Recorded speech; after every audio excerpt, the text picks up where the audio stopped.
유신 가족 여러분, 하나님의 은혜 가운데 잘 지내고 계시죠? 11월 15일 토요일입니다.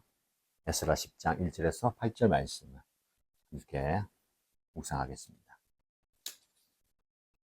함께 에스라 10장 1절에서 8절 읽도록 하겠습니다. 에스라가 하나님의 성전 앞에 엎드려 울면서 기도하며 죄를 자백하자 이스라엘 사람도 남자, 여자, 어린아이 할 것 없이 많은 무리가 에스라 주변에 모여서 큰 소리로 슬피 울었다.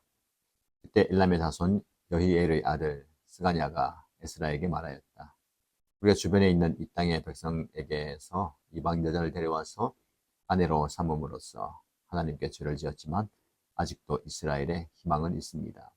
이제 우리는 하나님의 명령을 두려워하면서 받드는 분들의 권면과 에스라 제사장님의 가르침을 따라서 이방 여자들과 그들에게서 난 아이들을 다 내보낼 것을 하나님 앞에서 언약하겠습니다. 율법대로 하겠습니다. 그러므로 이제 일어나십시오. 모든 일은 제사장님이 맡아서 하셔야 합니다. 우리가 제사장님을 도와드리겠습니다. 용기 있게 밀고 나가십시오. 이 말을 듣고 에스라가 일어나서 지도급 제사장들과 레위 사람들과 온 이스라엘 사람에게 그들이 말한 대로 하겠다고 맹세하라고 요구하니 그들은 그대로 맹세하였다. 에스라는 하나님의 성전 앞에서 물러나와 엘리야십의 아들 여호하나의 방으로 들어가서 포로로 잡혀 갔다가 돌아온 백성이 지은 죄 때문에 밤이 새도록 밥도 먹지 않고 물도 마시지 않으며 슬피 울었다. 잡혀갔다가 돌아온 백성은 모두 예루살렘으로 모이라는 명령이 예루살렘과 온 유다 땅에 내렸다. 살 안에 오지 않는 사람은 지도자들과 원로들의 결정에 따라 재산을 빼앗고 잡혀갔다가 돌아온 백성의 모임에서 내쫓는다고 하니. 아멘. 오늘 읽은 본문의 말씀을 중심으로 우리에게 희망이 있습니다 라는 제목으로 말씀을 묵상하겠습니다. 이 본문은 이스라엘 백성이 심각한 언약 위반 상태에 있을 때에 그들이 어떻게 회개를 통해서 새로운 희망을 발견했는지를 보여줍니다. 우리에게 희망이 있습니다. 이 말은 절망의 깊은 수렁에서 건져 올리는 생명의 말씀과도 같습니다. 3절에서 스가냐가 한 이 고백은 단순한 낙관주의가 아니라 하나님의 성품과 약속에 근거한 진정한 소망의 표현이었습니다. 인간의 죄로 인해 절망적 상황에 처해 있을 때 하나님 안에서 항상 회복과 새 출발의 가능성이 있습니다. 오늘 본문을 통해 우리는 참된 회개가 어떻게 절망을 소망으로 변화시키는지, 공동체적 책임이 어떤 의미를 갖는지, 그리고 신실한 리더십과 결단이 어떻게 하나님의 백성을 회복으로 인도하는지 함께 살펴보겠습니다. 먼저 1절, 2절 말씀 보시면 에스라의 애통과 백성들의 반응이 나옵니다. 본문은 에스라의 깊은 애통과 기도로 시작되죠. 9장에서 이스라엘이 이방인과 결혼함으로써 하나님의 언약을 위반했다는 소식을 들은 에스라는 옷을 찢고 머리카락과 수염을 뜯으며 망연자실한 상태로 앉아있다가 저녁 제사 시간에 무릎을 꿇고 하나님께 기도했습니다. 1절에 에스라가 하나님의 성전 앞에서 울며 기도하고 죄를 고백할 때에 라고 시작하죠. 여기서 울면서 고백한다라는 것은 깊은 감정적, 영적 애통을 나타내는 표현입니다. 에스라는 개인적으로는 이방자인과 결혼하지 않았지만 민족의 대표로서 그들의 죄를 자신의 것으로 여기고 고백했습니다. 많은 무리가 에스라 주변에 모여들었다는 표현은 에스라의 진실된 애통이 공동체에 영향을 미쳤다는 것을 보여줍니다. 주목할 점은 남자와 여자와 아이들이 함께 모였다는 것입니다. 이는 모든 세대와 성별을 아우르는 전체 공동체가 이 죄의 문제와 그 해결에 연관되어 있음을 보여줍니다. 다 같이 크게 울었다라는 표현은 공동체적인 애통과 회개를 나타내죠. 2절에서는 스가냐가 등장합니다. 그는 엘람 자손 가운데 하나인 여히엘의 아들로 소개됩니다. 이런 구체적인 가계 정보는 그의 발언이 역사적 맥락에서 실제 인물에 의한 것임을 강조합니다. 스가냐는 먼저 죄의 현실을 직면합니다. 우리가 이 땅의 이방 여자들과 결혼하여 우리 하나님을 배반하였으나, 여기서 배반하였다라는 단어는 언약적 관계에서의 신실함을 저버리는 행위를 나타내는 표현입니다. 단순한 실수가 아니라 하나님과의 언약 관계를 심각하게 훼손한 행위였다라는 것을 인정하는 것입니다. 그러나 스가냐의 말은 절망에서 끝나지 않고 놀라운 희망의 선언으로 전환됩니다. 아직도 이스라엘에 희망은 있습니다. 이 짧은 구절은 본문 전체의 중심 메시지이고 제목이 되는 우리에게 희망이 있습니다의 근간이 됩니다. 3절과 4절 언약갱신과 회복의 방법이 나오는데요. 스가랴는 희망에 대한 선언 이후에 즉시 실질적인 해결책을 제시합니다. 이제 우리는 우리 하나님과 언약을 맺자라는 표현은 새로운 시작, 관계의 갱신을 의미합니다. 언약이라는 단어 히브리어 브리트는 단순한 계약이 아니라 서로를 향한 깊은 헌신과 책임을 포함하는 관계적인 약속입니다. 이 언약의 내용은 구체적이고 아주 급진적입니다. 모든 여자들과 그 자녀들을 내보내기로 합시다. 오늘날의 관점에서는 충격적으로 들릴 수 있지만 당시 상황에서는 이스라엘의 신앙적 정체성과 순수성을 회복하기 위한 불가피한 조치로 이해되었습니다. 이방 여인들과의 결혼은 단순한 개인적 선택이 아니라 우상 숭배와 이방 문화의 유입으로 이어져서 공동체 전체의 신앙을 위협했습니다.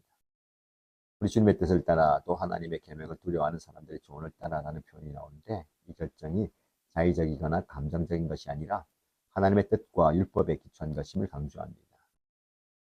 율법대로 합시다 라는 표현은 이 결정이 개인적 판단이 아니라 하나님의 말씀에 근거한 것을 보여줍니다.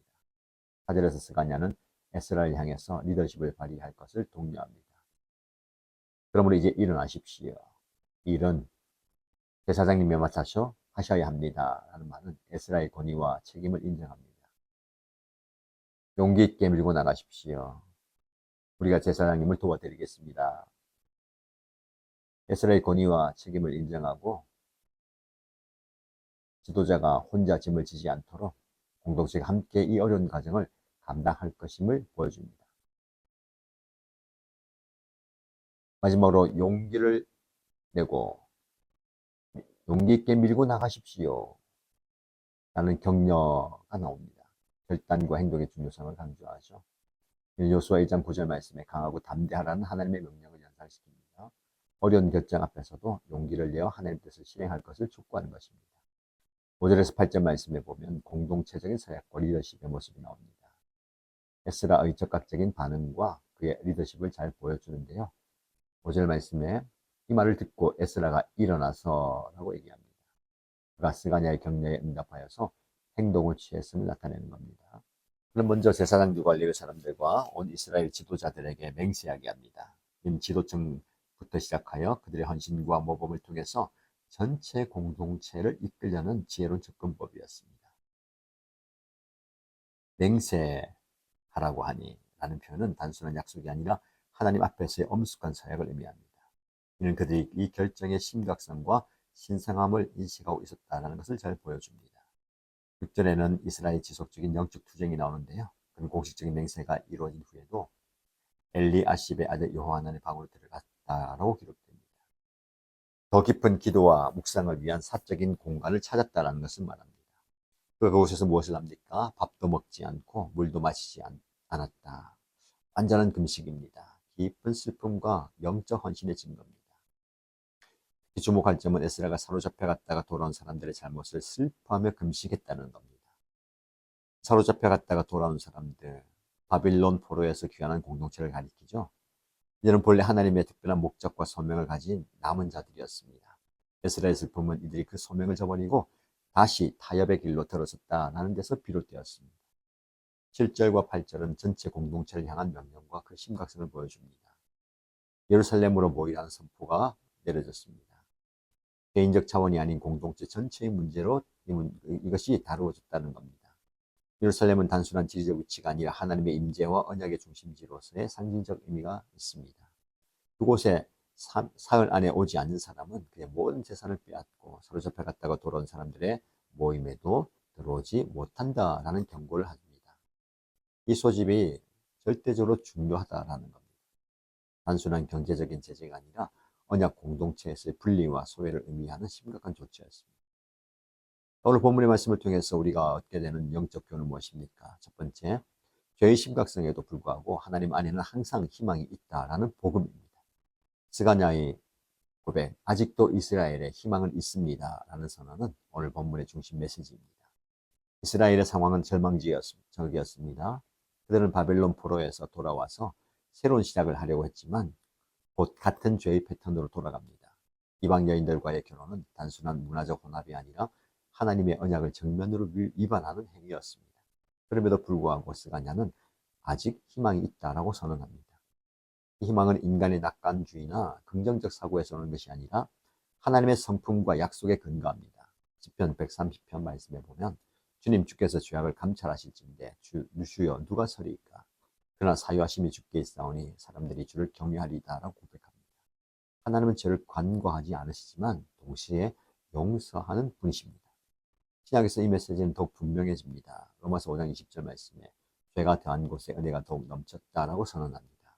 예수 그리스도의 십자가는 인간의 죄가 아무리 크더라도 하나님의 은혜와 용서가 더 크다라는 궁극적인 증거입니다. 에스라서의 이 이야기는 우리에게 어떤 상황에서도 하나님 안에는 희망이 있다는 복음의 핵심을 상기시킵니다. 죄의 결과는 심각하고 실제적이지만 진정한 회개와 하나님을 향한 돌아섬을 통해 회복과 새 출발이 항상 가능하다는 사실입니다. 두 번째 영적 교훈은 진정한 회개의 본질과 특성에 관한 것입니다. 에스라와 이스라엘 백성이 보여준 회개의 모습은 성경적 회개의 여러 중요한 측면을 드러냅니다. 진정한 회개는 죄의 실체를 정직하게 인식하고 인정하는 것에서 시작됩니다. 스가냐는 우리가 이 땅의 이방 여자들과 결혼하여 우리 하나님을 배반하였다라고 분명히 고백했습니다. 자신들의 행위가 단순한 실수가 아니라 하나님을 향한 배반이었음을 인정하는 것이죠. 진정한 회개는 깊은 슬픔과 애통을 동반합니다. 에스라는 울며 기도하고 죄를 고백했고 백성들도 다 같이 크게 울었습니다. 고린도후서 7장 10절 말씀에 하나님의 뜻대로 하는 근심은 후회할 것이 없는 구원에 이르게 하는 회개를 이루는 것이요 라고 말씀합니다. 진정한 회개는 구체적인 행동으로 이어집니다. 이제 우리는 우리 하나님과 언약을 맺고 이 모든 여자들과 그 자녀들을 내보내기로 합시다라는 결정. 고통스럽지만 필요한 실질적 조치였습니다. 마태복음 3장 8절에서 세 요한은 회개에 합당한 열매를 맺으라고 촉구합니다. 진정한 회개는 하나님의 말씀에 근거합니다. 율법대로 합시다라는 표현. 그들의 결정이 개인적 감정이나 판단이 아니라 하나님의 계시된 뜻에 기초했음을 보여줍니다. 시편 119편 59절은 내가 내 행위를 생각하고 주의 증거들을 향하여 내 발길을 돌이켰나이다 라고 고백합니다. 진정한 회개는 공동체적 차원을 가집니다. 이 본문에서 회개는 개인적 행위를 넘어 전체 공동체의 참여와 헌신을 포함했습니다. 공동체 전체가 모이고 지도자들이 맹세하고 모든 이가 참여한 과정이었습니다. 이런 진정한 회개의 모습은 오늘날 우리에게도 중요한 영적 원리를 가르칩니다. 회개는 단순한 감정이나 말이 아니라 죄에 대한 정직한 인식, 깊은 슬픔, 구체적인 행동, 말씀에 근거한 결정, 그리고 공동체적 참여를 포함하는 총체적인 과정입니다. 세 번째 우리에게 주는 영적 교훈은 공동체적 책임과 연대의 중요성입니다. 본문은 여러 가지 방식으로 이스라엘이 단순한 개인들의 모임이 아닌 함께 책임지는 언약 공동체임을 강조합니다. 에스라는 자신이 직접 이방 여인과 결혼하지 않았음에도 불구하고 백성의 죄를 자신의 것으로 여기고 애통해했습니다. 이는 중보기도와 공동체적 책임의 모델을 보여줍니다. 하나님은 이 땅을 위하여 성을 쌓으며 성 무너진 데를 막아서서 나로 하여금 멸하지 못하게 할 사람을 내가 그들 가운데서 찾았으나 찾지 못하였다고 말씀합니다. 누군가가 이 공동체를 위해 가슴에 안고 애통의 한자를 찾고 있다는 말씀입니다. 회개의 과정에서 남자와 여자와 아이들 이렇게 많은 이스라엘 사람이 참여합니다. 이는 문제 해결이 특정 계층이나 집단만의 책임이 아니라 전체 공동체의 참여를 필요로 함을 보여줍니다. 요새 7장의 아간의 죄에서 볼 수 있듯이 한 사람의 죄가 전체 공동체에 영향을 미칠 수 있다는 겁니다. 지도자들은 특별한 책임과 권위를 가졌습니다. 제사장들과 레위 사람들과 온 이스라엘 지도자들이 먼저 맹세했고 백성들은 지도자들과 장로들의 지시를 따라서 모이도록 명령받았습니다. 이것은 지도자들이 공동체 안에서 특별한 책임을 진다라는 것을 보여줍니다. 신약에서 바울은 이런 공동체적 책임과 연대의 원칙을 교회에 적용합니다. 고린도전서 12장 26절 말씀에 그는 한 지체가 고통을 받으면 모든 지체가 함께 고통을 받고 한 지체가 영광을 받으면 모든 지체가 함께 즐거워한다라고 가르쳤습니다. 이 메시지는 오늘날 강한 개인주의 문화 속에서 특히 중요합니다. 성경적 신앙은 단순히 나와 하나님의 개인적 관계를 넘어서서 언약 공동체로서 함께 책임지고 함께 회개하며 함께 회복을 추구하는 연대적인 신앙입니다.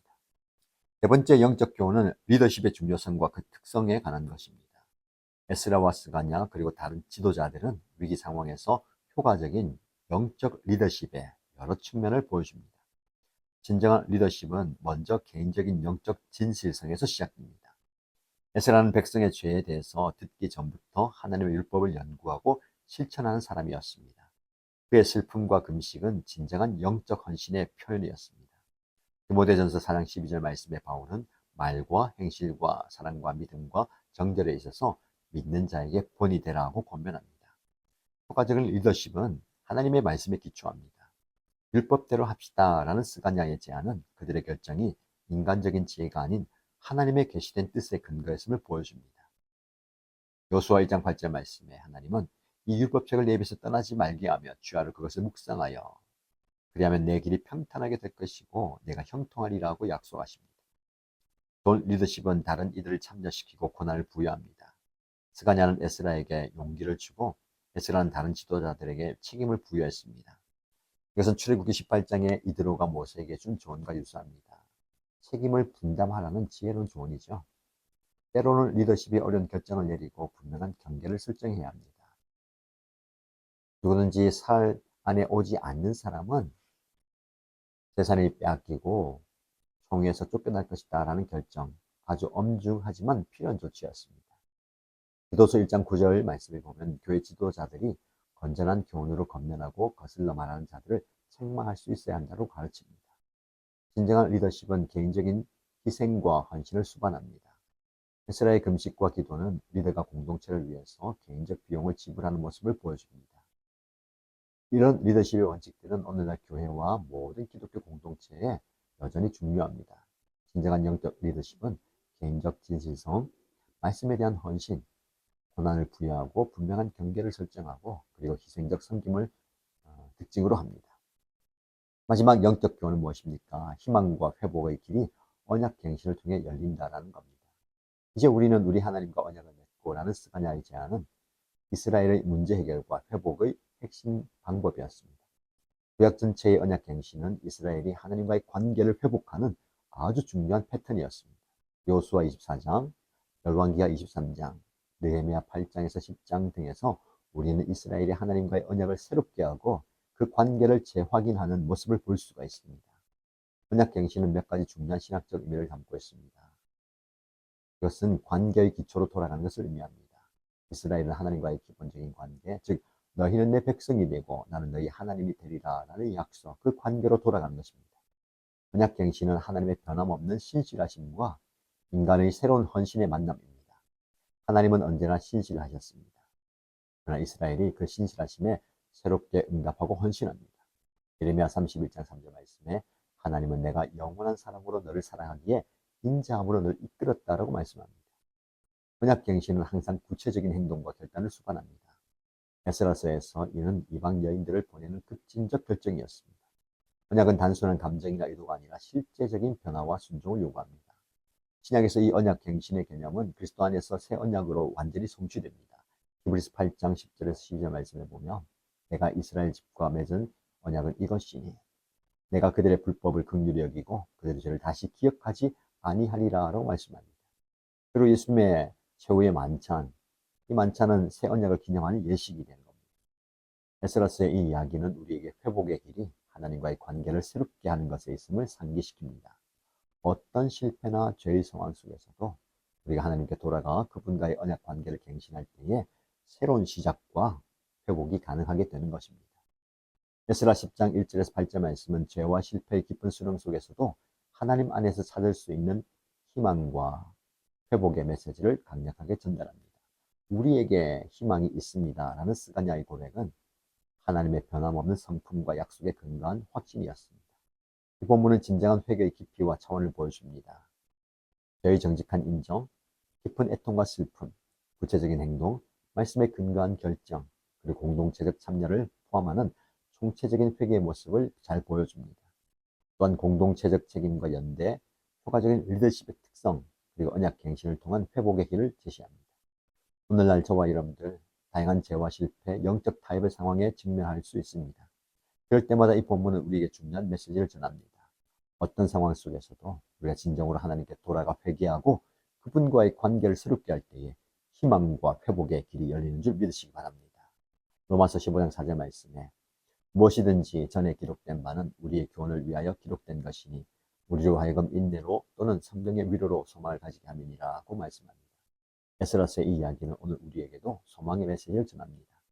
어떤 어둠과 절망 속에서도 하나님 앞에 진실하게 나아가 회개하고 그분의 말씀을 따라 결단하며 언약 관계를 새롭게 할 때에 스가냐가 선언했던 것처럼 우리에게 희망이 있습니다. 이 희망은 결국 예수 그리스도 안에서 완전한 성취가 이루어집니다. 그분 안에서 우리는 산 소망을 가지며 어떤 상황 속에서도 새로운 시작과 회복을 경험할 수 있습니다. 저와 여러분 함께 외치십시다. 우리에게 아직 희망이 있습니다. 희망의 삶을 살아가는 저와 여러분 되시기를 축복합니다. 아멘. 내일 에스라 10장 9절에서 44절 말씀을 묵상하게 되는데요. 그렇게 되면서 에스라가 마무리합니다. 따로 말씀을 녹화하지 않기 때문에 정리하는 의미에서 짧게 마지막 부분 함께 다뤄보겠습니다. 에스라 마지막 부분은 백성들이 이방인과의 혼인을 끊어보기로 결단하고 가문별로 철저하게 조사를 합니다. 그리고 그 죄의 고백과 함께 관계를 끊어내는 과정을 보여줍니다. 이방 여성과의 혼인에 대한 조사가 2달에 걸쳐서 체계적으로 진행되고 그리고 이어지는 본문에 보면 이방 여인과 혼인한 자들의 명단이 나옵니다. 제사장과 레위 사람, 일반 백성까지 명단이 포함된 것을 볼 때에 이 죄가 공동체 전반에 퍼져 있다는 것을 알게 되죠. 이방 여인과의 결별은 단순한 문제가 아니었습니다. 가족과 함께 생이별하는 현실적인 고통이 따랐죠. 그렇지만 이스라엘 백성들은 죄를 끊어버리고 공동체를 회복하기 위해서 그 아픔을 감수했습니다. 여러분, 아픔과 손해를 감수하면서 죄를 끊어내는 우리의 영적 싸움이 계속되어야 된다는 것을 보여줍니다. 이런 모습을 볼 때에 서로 의견 차이가 있었지만 공동체는 다수의 뜻을 따라 결단하게 됩니다. 그리고 동참하게 됩니다. 내 생각과 다르더라도 공동체가 기도하며 정한 길이라면 존중할 줄 알아야 됩니다. 에스라서를 마무리하면서 우리에게 주는 영적 교훈은 무엇입니까? 무너진 개인과 가정과 공동체의 영적 재단, 성전을 다시 회복시킨 겁니다. 방해가 있고 공격이 있고 위협이 있어도 끝까지 그 성전을 세워가는 겁니다. 개인의 결단이 필요하고 공동체의 결단이 필요합니다. 이번 연말 하나님의 은혜 가운데 하나님께서 원하시는 아름다운 재단과 성전이 회복되기를 주님의 이름으로 축복합니다.